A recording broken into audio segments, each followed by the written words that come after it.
आज हम बात करने जा रहे हैं ड्राई सॉकेट के बारे में। ड्राई सॉकेट जो है वो दांतों का ऐसा कंडीशन होता है जिसमें कई बार आपने दांत निकलवा दिया और दांत निकलवाया है जहाँ पे एक्सट्रैक्शन साइट पे, वहाँ पे बहुत ज़्यादा पेन होता है और वो पेन काफ़ी दिनों तक रहता है, 7 से 10 दिन तक रह सकता है और वो जल्दी ठीक नहीं होता।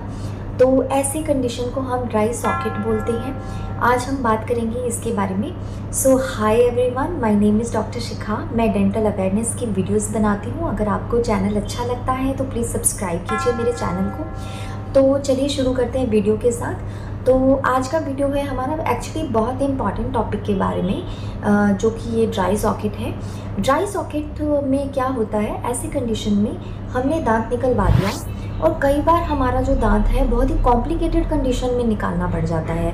हमारा दांत कई बार बिल्कुल ही एंकाइलोज्ड होता है, हड्डी के साथ पूरी तरह से जुड़ा हुआ होता है, या फिर टेढ़ा मेढ़ा पड़ा हुआ होता है, या फिर ऐसा बहुत अकल जाड़ वाले केस में बहुत ज़्यादा देखने को मिलता है कि हमें दांत निकलवाते वक्त बहुत कॉम्प्लिकेटेड कंडीशंस में दांत को निकालना पड़ जाता है। तो ऐसी कंडीशन में कई बार एक्सट्रैक्शन का जो वूंड है, ज़ख्म है, वो बड़ा बनता है। तो अगर इस तरह का ज़ख्म बन जाए और अगर आपका ऐसे कंडीशन में ब्लड क्लॉट ना बने, ठीक है। ब्लड क्लॉट क्या होता है कि ज़ख्म हुआ, उसके ऊपर जो ब्लड का जो हीलिंग का क्लॉट बनता है मरून से कलर का, जो आपने स्किन के जो ज़ख्म होते हैं उस पर तो आपने देखा ही होगा। तो वो सेम क्लॉट आपका टीथ में भी बनेगा, जब आपका दांत निकलवाया जाएगा आपके माउथ में भी वो क्लॉट बनेगा। लेकिन ऐसी कंडीशंस में समटाइम्स क्लॉट नहीं बनता, या फिर क्लॉट अगर बना है तो वो लूज आउट होके बाहर निकल जाता है।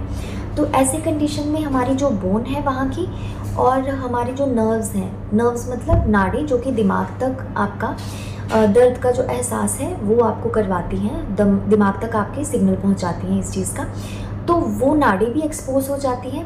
ऐसी कंडीशन में आपको पेन बहुत ज़्यादा होता है और ये पेन काफ़ी दिनों तक रहता है, 7 से 10 दिन तक, कई बार 12 दिन तक रह सकता है।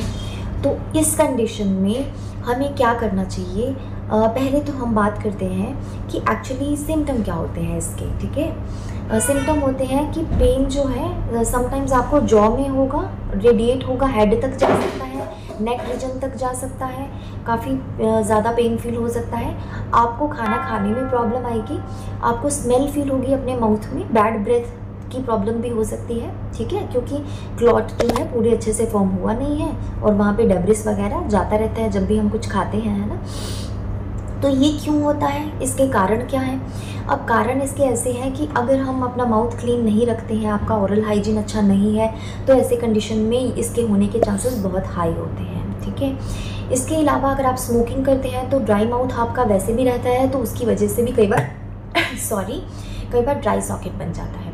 तो ड्राई सॉकेट बनने के चांसेस स्मोकर्स में काफ़ी ज़्यादा होते हैं, ठीक है। इसके अलावा अगर आपने दांत निकलवाया है और ऐसे टाइम पे अगर आप स्ट्रॉ वगैरह का इस्तेमाल कर रहे हैं तो ऐसे कंडीशन में भी आपको ड्राई सॉकेट होने के चांसेस हैं, ठीक है।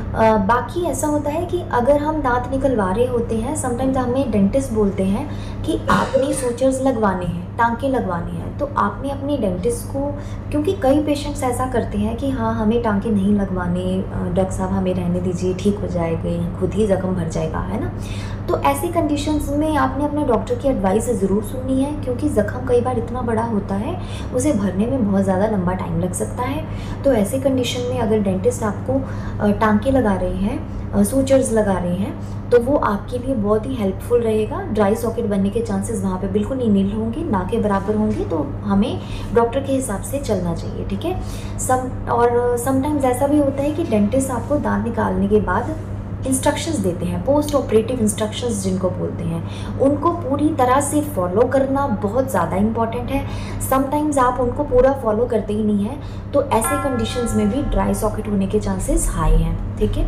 तो ये मैंने आपको अभी रीजंस बता दिए हैं कि क्यों होता है ड्राई सॉकेट। और अगर आपको ऐसी कंडीशन हो गई है तो फिर आप क्या कर सकते हैं, ट्रीटमेंट क्या कर सकते हैं। सबसे पहले आप ये, क्योंकि एमरजेंसी कंडीशन रहता है, आप वैसे पेन किलर्स यूज़ कर सकते हैं, जो बेसिक पेन किलर्स आप मेडिकल स्टोर से भी बाय कर सकते हैं इसके लिए।